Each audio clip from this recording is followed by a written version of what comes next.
benefit that's going to be given to small business owners, we'll be creating more jobs. And I'm definitely, as soon as I elected, if you give me the pleasure to be your next member of parliament, this is what I want to do. I will encourage investors to come and invest in Scarborough Rouge-River so we can build Scarborough Rouge-River and make it prosperous so that local people... What kind of investors? What do you have in mind? Well, I'm not going to target anyone. For example, I'll bring up Markham. Markham has encouraged investors. They have done very well. I intend to do that for Scarborough Rouge-River. Okay, all right. George Singh? Jobs, that's what's on Nigel's mind. And he hasn't got one. The unfortunate thing is that all these programs exist in some form somewhere, but the government doesn't make a good practice of making it available and known. People have to really take the time and search. And Nigel, go to the employment offices, look online. Like right now, Canada Elections is actually hiring. They've been looking for people for a long time. So you have to navigate through the system. Unfortunately, that's the way it is right now. The programs are there, but right now with the Green Party's position, they're going to create jobs through the retrofitting program. When the government signs on to improve your house, to save more energy, so many people will be hired. There's also a light rail transit plan to improve transit across the whole country and replace the old system and provide it with a new energy efficient system whereby people don't have to take planes as much, reducing the carbon emissions. So there are a lot of jobs out there. You have to search, but at the same time, the government right now is not doing the right job and they're not delivering the services to you correctly. Rathika Sitsabeisan, jobs. Nigel says, hey, everybody's saying the economy's coming back. He hasn't got a job. Nigel, I hear you, brother. I was in the same situation as you. I was unemployed for a year and a half. What the NDP is planning to do is, like I said before, reduce the small business tax rates. Our conservative friend here says that she wants to help the small businesses and understands the small businesses. Then why did the small business tax rate go up? We're saying cut the small business tax rate from 11% to 9% to support the small businesses, to reward the people who are creating the jobs in our local communities. Our small businesses are contributing to our community's economic development. The NDP will establish a job creation tax credit. This is a tax credit that will provide $4,500 up to $4,500 for a new hire. So if you're a small business owner and you hire you create a new job, have a new hire, you could get up to $4,500 of rebate on your CPP that you're paying and your EI premiums that you're paying as an employer. This is going to create... Is that a one-time offer in 1 year? Is that how that works? This is for the first year, and then there's also a retention bonus that we've planned. It's outlined in our platform. That's a lesser amount of money, I'm assuming. Yes, it's a $1,000 tax credit. And how long does that go on? If you keep the employee for 12 months or more. This initiative, within that first year, will help create 200,000 family-supporting jobs a year. Where are you going to find all that money? Let's talk about that. Sure. Because a lot of parties are talking about a lot of money. It's all right there. It's all right where? You know where it is right now? Tell me where it is. Where it is right now is that the Conservative government that's broken has been giving $60 billion worth of tax giveaways to the large multinational corporations, the gas and fossil fuel companies, the pharmaceutical industries. They've been giving all these tax breaks to the large multinational corporations who are taking the money that we're paying as taxpayers and they're shipping the jobs outside the country. They're sending the jobs to Mexico or China outside of our economy. They're not investing in our economy. But what happens if you take away the tax breaks? What happens to the economy? Does it have a negative effect on the economy? Does it lead to, example, to a loss of jobs? Well, what we're saying, what the NDP is saying, is to cut the corporates' tax cuts. So stop giving the corporations all these large tax breaks, but still maintain our corporate tax rates below the U.S. tax rate. Roll them back is really what you're talking about. Roll them back. Stop giving them, the corporations, these huge tax breaks. Marlene, let me come to you about the issues raised here with the corporate income tax cuts currently underway. Well, first I have to make it clear that it's on record that the Conservative government has lowered taxes for businesses and families. The GST alone, we have lowered 2%. So I just want to... Sure, lower the GST, but I gave you a chance for you to talk, Rathika. I think it's my turn to go ahead. And as in corporate taxes, if you're saying that you're encouraging corporations, I think they're the ones that are creating the jobs for us. When we cut their taxes, does that create jobs? No, it doesn't. Well, hang on a minute. I'm asking Marlene, if you will allow me to ask the question here. If we cut corporate income taxes, does that produce jobs? Does that create jobs?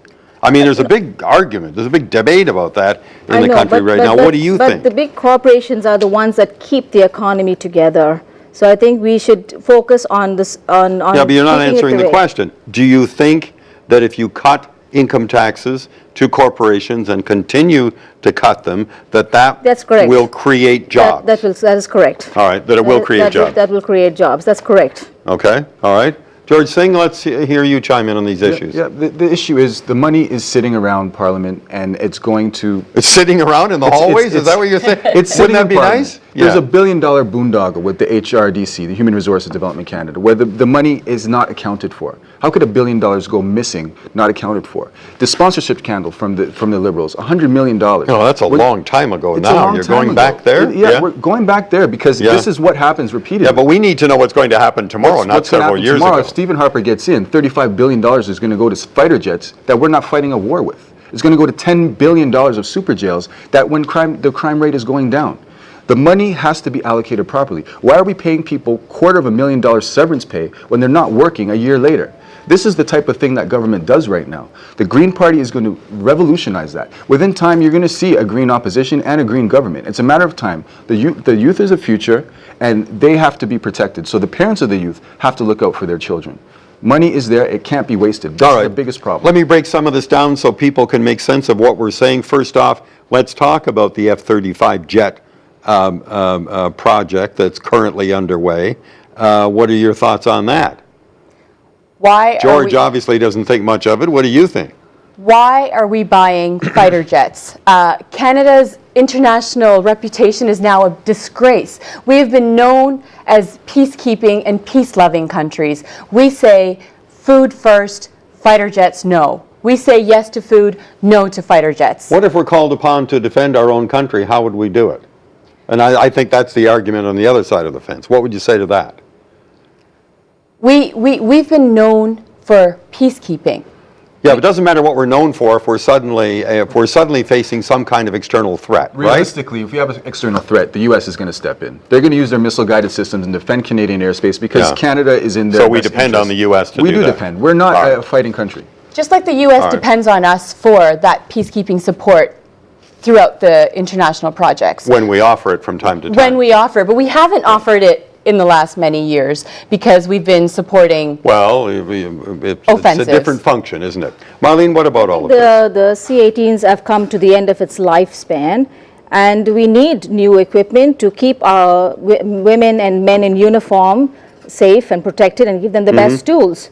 I think this is important for Canada, and we are not paying the amount right now. It's after 5 years, up to 20 years, it's going to be paid. We're buying them on Yes, time. exactly. So I think it is very important to use good equipment for our men and women in uniform. This is important Are you concerned for us. at all about the price, however? Because there's been a lot of debate about exactly what these things We don't even know what are the going to price cost. really Hang is, on, right? yeah. No, we don't. I think it's exaggerated. I think we need the best equipment, and I think we've got the best equipment right now because we need to protect our borders. We need to protect our men and women in uniform, and we should give them the best Okay. equipment. All right. Let me go back to the phones here.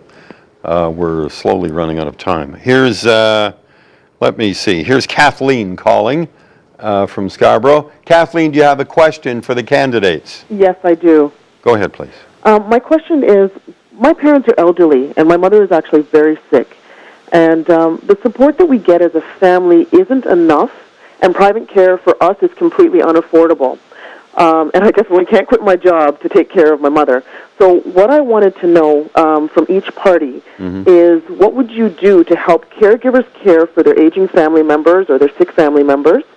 And how would you keep my parents in their home longer and where they are comfortable and where they might actually be able to receive the care that they need appropriately? All right. Thanks, Kathleen, very much for that.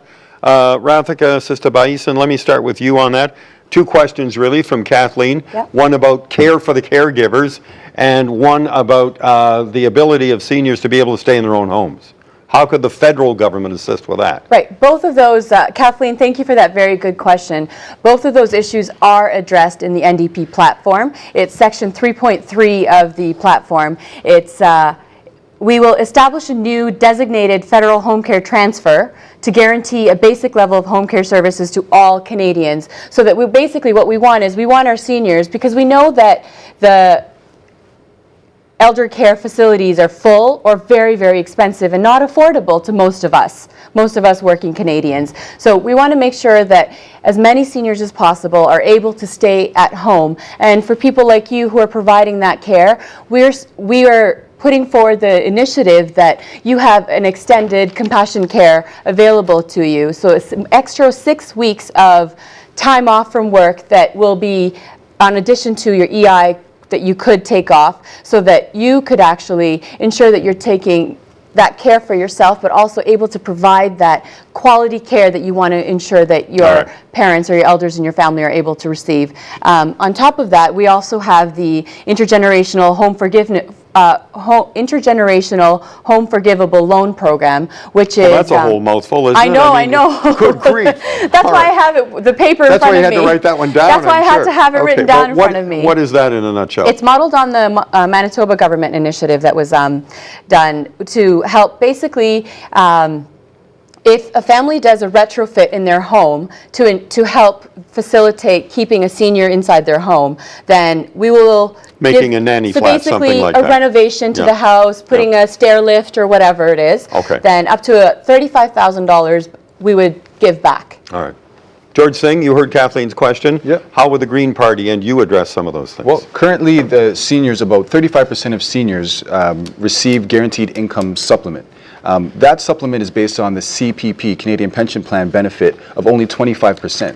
The Green Party's platform is to aim to get that 25% return up to 50%. That way, people who have paid into CPP all their life would actually get more money out of it. That's the problem right now. Everyone's paying into employment insurance, they're paying into pension plans, and not getting the full benefit out of it. There's a lot of also in-home care things, initiatives that the Green Party wants to improve. I know from experience, I've cared for my father who was disabled, and it's hard to find funding. It's hard to find the right agency to help you. I'm sure if you look hard enough, you will find the right route, but there's money out there and it's not being used properly. They're leaving people with the advices of trying to find it on their own. It should be a lot more streamlined. The service should be streamlined and more focused on actually helping people instead of just sending them in a goose chase. Okay. Marlene Gallyot, on these two issues? Yeah, we do have a GIS increase of 600 for each adult and 840 for a couple. That's an annual. It's up to 600, it's or is it 600 straight on the GIS? That's correct. Yeah, That's correct. that's per annum, I believe. That's correct. Yeah, and we have, like you said, always funded towards health care and to the province, and the province is again funded to the people. And the Conservative Party is already funding these programs.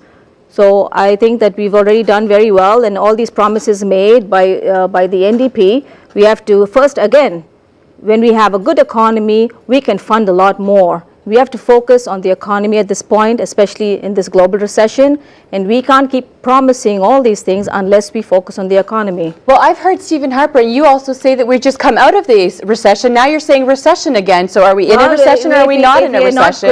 And aren't you the ones who are supposed to be the good money managers? It's a coalition that is planning to spoil what Stephen Harper has been doing. So what now coalition? we cannot. You all are planning this coalition, and it's an obvious fact. You should be watching. Yes. This country is founded on a coalition. Sir John A. Macdonald and George Brown. it was called the Grand Coalition. It was called the Grand John A. Coalition. Macdonald and George Brown united to confederate Canada. That's what this country is built on. Stephen Harper formed a coalition with 2004 the when he was Reform willing to Party, form the that Reform coalition. Alliance Well, Party at this time, Conservative. He can't talk at this outside time, of in Marlene an defend economy like this, we should be focusing mostly on the economy. We Focus need to on the build. economy. Average This is Canadians very want money, important. they want jobs, We they want cannot do reduced anything taxes. unless They don't we care about what focus the on the economy says. economy. The economy is the number one. When you say economy, these are The catchphrases. economy is the number one. These are catchphrases. For average, okay? every working Canadian at the door, the economy is how much money do I have in my pocket at the end of the month. Once I pay my rent, once I pay for food, once I can buy food for my children, once I pay for my health care, do I have any money left? When I'm talking to people at the doors, what I'm hearing is that no, we do not have money left over. And especially for our seniors, $600 more a year in the guaranteed increase in the guaranteed income supplement, that's $50 a month.